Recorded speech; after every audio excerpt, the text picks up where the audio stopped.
कोलकाता, एक शहर जो अपनी वाइब्रेंट कल्चर और इंटेलेक्चुअल हेरिटेज के लिए जाना जाता है, खुद को एक तूफान के बीच में पाता है। एक वेल रिस्पेक्टेड डॉक्टर पर एक सीरियस एक्यूजेशन लगाया गया, जिससे पूरी कम्युनिटी में हलचल मच गई। द अलेज्ड इंसिडेंट, जो ट्रस्ट तोड़ने का एक ग्रेव मामला था, ने सेफ्टी, एथिक्स और मेडिकल प्रोफेशन की इंटेग्रिटी पर सवाल उठाए। डिटेल्स लीगल कंस्ट्रेंट्स के चलते छुपे रहे, जिससे सिचुएशन को अटमोस्ट सेंसिटिविटी के साथ अप्रोच करना जरूरी हो गया। हाउएवर, एलिगेशंस की शेयर ग्रेविटी ने ध्यान मांगा। द इंसिडेंट ने गुस्सा भड़काया और सेफ्टी इंश्योर करने और जस्टिस डिलीवर करने के लिए रोबस्ट मैकेनिज्म्स की अर्जेंट नीड पर बहस छेड़ दी। एज द स्टोरी अनफोल्डेड, यह एविडेंट हो गया कि आगे का रास्ता लंबा और आर्डुअस होगा। The quest for truth and justice के लिए लीगल प्रोसीजर्स, पब्लिक स्क्रूटनी और अक्यूज्ड और अलेज्ड विक्टिम के राइट्स को प्रोटेक्ट करने के बीच डेलिकेट बैलेंस बनाने वाले कॉम्प्लेक्स मेज को नेविगेट करना होगा। द केस ने एक सिग्निफिकेंट टर्न लिया जब अलेज्ड विक्टिम ने एनोनिमस रहने का फैसला करते हुए कोलकाता पुलिस में फॉर्मल कंप्लेंट फाइल की। द कंप्लेंट ने डॉक्टर के खिलाफ एक्यूजेशंस को डिटेल किया, जिससे लॉ एनफोर्समेंट एजेंसीज ने स्विफ्ट रिस्पांस दिया। पुलिस ने इन्वेस्टिगेट करने की अपनी ड्यूटी से बाउंड होकर प्रॉम्प्ट एक्शन लिया। अक्यूज्ड डॉक्टर की अरेस्ट ने शहर में शॉकवेव्स भेज दी। द न्यूज वाइल्डफायर की तरह फैल गई, जिसने हेडलाइंस और सोशल मीडिया डिस्कशंस पर कब्जा कर लिया। फ्रेंड्स, कॉलीग्स और पेशेंट्स डिसबिलीफ और कंफ्यूजन से जूझ रहे थे। उन एलिगेशंस को उस डॉक्टर की अपनी परसेप्शन के साथ रिकंसाइल करने के लिए स्ट्रगल कर रहे थे, जिसे वे जानते थे। द अरेस्ट ने एक लॉन्ग लीगल बैटल की शुरुआत को मार्क किया, एक ऐसी बैटल जो ड्यू प्रोसेस के प्रिंसिपल्स और गिल्टी साबित होने तक इनोसेंस के प्रिजम्पशन को टेस्ट करेगी। द केस ने जल्दी ही मोमेंटम गेन कर लिया, जिसने legal experts, human rights activists और जनरल पब्लिक का ध्यान अपनी ओर खींचा। शुरू से ही डॉक्टर ने अपने ऊपर लगे सभी आरोपों का खंडन किया। अपनी बेगुनाही बरकरार रखते हुए उन्होंने कहा कि आरोप निराधार हैं और एक बड़ी साजिश का हिस्सा हैं। उनकी लीगल टीम, एक मजबूत डिफेंस माउंट करने के लिए तैयार, ने कोर्ट में एक्यूजेशन से लड़ने की कसम खाई। डॉक्टर का परिवार उनके साथ मजबूती से खड़ा था, उनके कैरेक्टर और इंटेग्रिटी में अटूट विश्वास व्यक्त कर रहा था। उन्होंने उसे एक डेडिकेटेड मेडिकल प्रोफेशनल बताया, जो हमेशा अपने पेशेंट्स की वेलबींग को प्राथमिकता देता था। उनके कॉलीग्स और फ्रेंड्स हालांकि एलिगेशन से शॉक्ड थे, उन्होंने भी सपोर्ट एक्सप्रेस किया। मेडिकल कम्युनिटी के भीतर उनकी रेप्यूटेशन की वाउचिंग की। जैसे जैसे कानूनी लड़ाई आगे बढ़ी, डॉक्टर का पर्सपेक्टिव, इनोसेंस के उनके दावे और उनके चाहने वालों का अटूट समर्थन अनफोल्डिंग नैरेटिव के क्रूशियल एलिमेंट्स बन गए। द केस ने लीगल प्रोसेस को अपना काम करने देने और निष्पक्ष सुनवाई सुनिश्चित करने के महत्व को हाईलाइटेड किया। मामला पुलिस स्टेशन की चार दीवारी से निकलकर कोलकाता हाई कोर्ट के हैलोड हॉल्स में पहुंचा। दोनों पक्षों का प्रतिनिधित्व करने वाले वकीलों ने अपने अपने आर्ग्यूमेंट्स तैयार किए। जज के सामने अपनी अपनी केसेस पेश करने के लिए तैयार थे। अदालत का कोर्ट रूम नया बैटल ग्राउंड बन गया, जहां एविडेंस की जांच की जाएगी, टेस्टिमोनीज सुनी जाएंगी और लीगल प्रेसिडेंट्स पर बहस होगी। प्रोसिक्यूशन ने अलेज्ड विक्टिम का प्रतिनिधित्व करते हुए अपना केस पेश किया। कलेक्टेड एविडेंस और इन्वेस्टिगेशन के दौरान गैदर्ड टेस्टिमोनीज का आउटलाइनिंग किया। उन्होंने तर्क दिया कि सबूत आरोपी डॉक्टर के दोष की ओर इशारा करते हैं और अलेज्ड विक्टिम के लिए न्याय की मांग की। बदले में डिफेंस टीम ने घटनाओं के प्रोसिक्यूशन के वर्जन को चुनौती देते हुए एक काउंटर नैरेटिव पेश किया।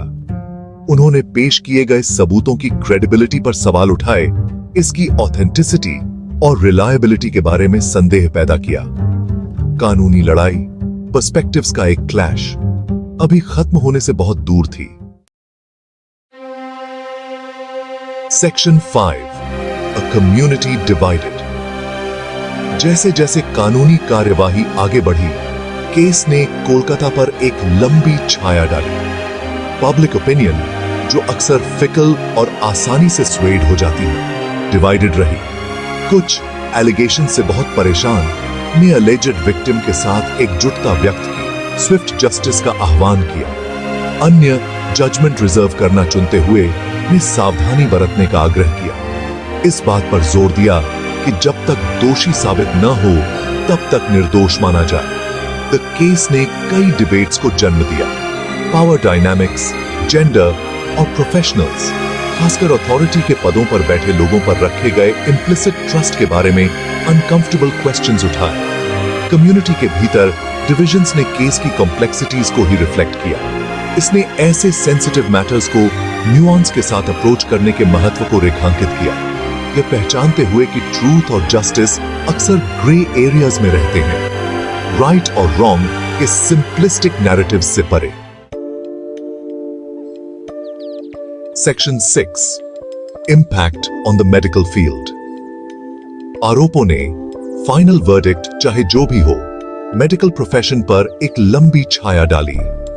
द केस ने मेडिकल प्रोफेशनल्स को सौंपी गई एथिकल रिस्पॉन्सिबिलिटीज की याद दिलाई। इसने डॉक्टर्स और पेशेंट्स के बीच इनहेरेंट पावर इम्बैलेंस को हाईलाइटेड किया, एक ऐसी डायनामिक जिसके लिए कांस्टेंट विजिलेंस और एथिकल कॉन्डक्ट की आवश्यकता होती है। द इंसिडेंट ने पेशेंट सेफ्टी, कंसेंट और ग्रीवेंसेस को एड्रेस करने के लिए रोबस्ट मैकेनिज्म्स की आवश्यकता के बारे में एक बड़ी बातचीत को प्रॉम्प्ट किया। मेडिकल इंस्टीट्यूशंस को नए सिरे से जांच का सामना करना पड़ा, जिसमें stricter background checks, enhanced security measures और सभी हेल्थ केयर प्रोवाइडर्स के लिए मैंडेटरी सेंसिटिविटी ट्रेनिंग का आह्वान किया गया। द केस ने एक वेकअप कॉल के रूप में काम किया, मेडिकल कम्युनिटी से अनकंफर्टेबल ट्रूथ्स का सामना करने और पब्लिक ट्रस्ट को वापस पाने की दिशा में काम करने का आग्रह किया।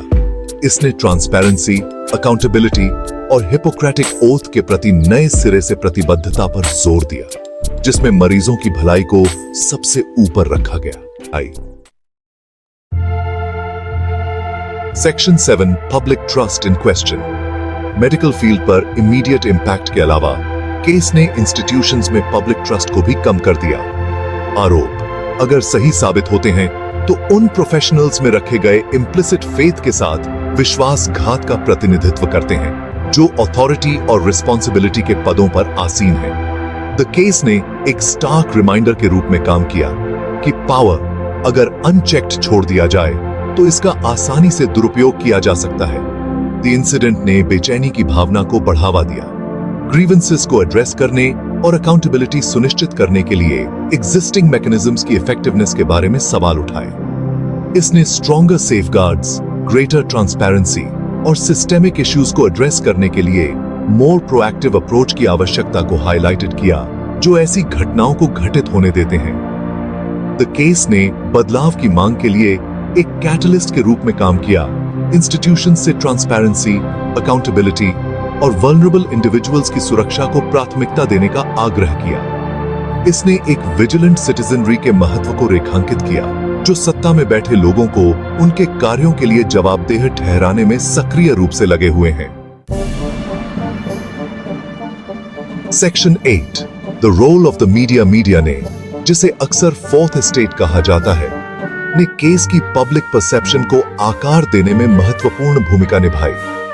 न्यूज चैनल्स ने 24 घंटे कवरेज प्रोवाइड की, एलिगेशंस, इन्वेस्टिगेशन और उसके बाद की कानूनी लड़ाई के हर डिटेल को डाइसेक्ट किया। सोशल मीडिया प्लेटफॉर्म्स एको चेंबर्स बन गए, जहां सपोर्ट, कॉन्डेमनेशन और बीच में आने वाली हर चीज की आवाजें एम्प्लीफाइड हुई। जबकि इंफॉर्मेशन को डिसेमिनेट करने में मीडिया की भूमिका महत्वपूर्ण है, लेकिन इसके साथ रिस्पॉन्सिबली रिपोर्ट करने की रिस्पॉन्सिबिलिटी भी आती है। द केस ने जर्नलिस्ट द्वारा फैक्ट्स को रिपोर्ट करने और एक सेंसिटिव स्टोरी को सेंसेशनलाइज करने के बीच फाइन लाइन को नेविगेट करते समय सामना करने वाले एथिकल डिलेमास को हाईलाइटेड किया।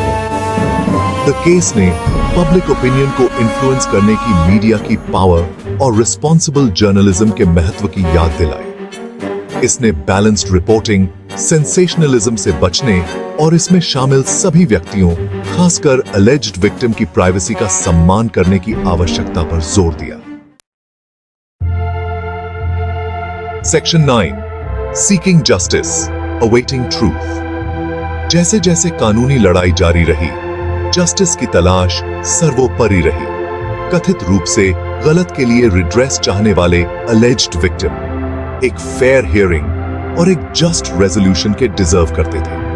अपनी बेगुनाही बरकरार रखते हुए आरोपी डॉक्टर को भी निष्पक्ष सुनवाई का अधिकार था और दोषी साबित होने तक निर्दोष माना जाता था। द केस, एक्यूजेशंस, डिनायल्स और लीगल आर्ग्यूमेंट्स का एक कॉम्प्लेक्स टैपेस्ट्री ने ड्यू प्रोसेस के महत्व को हाईलाइटेड किया। इसने एक रिमाइंडर के रूप में कार्य किया कि जस्टिस एक स्पेक्टेटर स्पोर्ट नहीं है, बल्कि एक प्रोसेस है जिसके लिए धैर्य, डिलिजेंस और सच्चाई को उजागर करने की प्रतिबद्धता की आवश्यकता होती है। जस्टिस की तलाश एक कठिन यात्रा की मांग थी कि सभी पक्षों को उचित सुनवाई दी जाए। सच्चाई, जो अक्सर इल्यूसिव होती है, एविडेंस, टेस्टिमोनीज और लीगल आर्ग्यूमेंट्स की कठोर जांच के माध्यम से सामने आएगी। Section 10, the importance of due process. Kolkata के डॉक्टर के खिलाफ मामला, चाहे उसका अंतिम परिणाम कुछ भी हो, ड्यू प्रोसेस के महत्व की पोटेंट रिमाइंडर के रूप में कार्य करता है। इसने फंडामेंटल लीगल प्रिंसिपल को रेखांकित किया कि प्रत्येक व्यक्ति, चाहे उसके खिलाफ कोई भी आरोप क्यों न लगाया गया हो, निष्पक्ष सुनवाई का अधिकारी है। दोषी साबित होने तक निर्दोष होने का अनुमान एक न्याय संगत कानूनी प्रणाली की आधारशिला की मांग है कि साबित करने का भार अभियोजन पक्ष पर हो। आरोपी डॉक्टर को आरोपों का सामना करने वाले किसी भी अन्य नागरिक की तरह एक मजबूत बचाव पेश करने, पेश किए गए सबूतों को चुनौती देने और कहानी का अपना पक्ष पेश करने का अधिकार था। द केस ने एक टाइमली रिमाइंडर के रूप में कार्य किया कि जस्टिस जल्दबाजी में डिसीजन लेने या जनता के दबाव के आगे घुटने टेकने के बारे में नहीं है। यह फेयरनेस, ड्यू प्रोसेस और कानून के शासन के सिद्धांतों को अपहोल्ड करने के बारे में है। यह सुनिश्चित करना कि परिस्थितियों की परवाह किए बिना प्रत्येक व्यक्ति के अधिकारों की रक्षा की जाए।